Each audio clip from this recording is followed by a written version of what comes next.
मेरा नाम doctor Johnson नाग है। मैं कौशल आंदोलन का एक हिस्सा हूँ।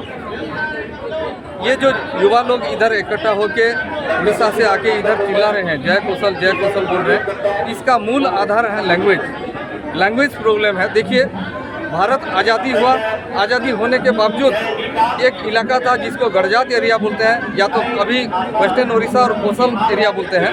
वहाँ का एरिया का लोगों को उड़ीसा में मिला दिया गया।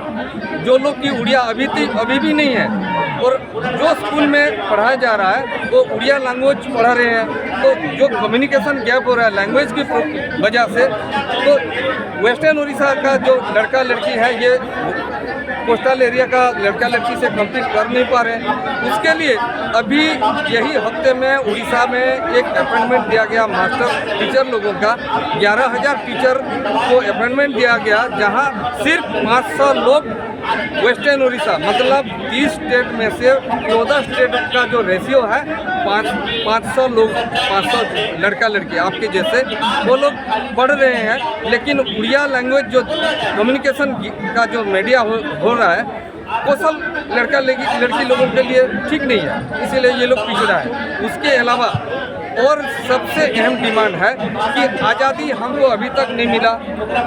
अंग्रेज चले गए, उपनिवेशवाद खत्म हो गया, कॉलोनियलिज्म खत्म, लेकिन वो एक्सटर्नल कॉलोनियलिज्म था और एक नया कॉलोनियलिज्म थोप दिया गया हमारे ऊपर। उड़िया लोग जो हैं वो उड़ीसा प्रदेश किए थे, वहाँ हमको मर्ज करा दिया गया। मर्ज कराने का एक ही मकसद था, कौशल एरिया में बहुत माइंस, मिनरल और हीराकूद जैसे वाटर रिजर्वर हैं और रेवेन्यू बहुत मिलता है। जंगल जात द्रव्य का जो रेवेन्यू वो बहुत मिलता है।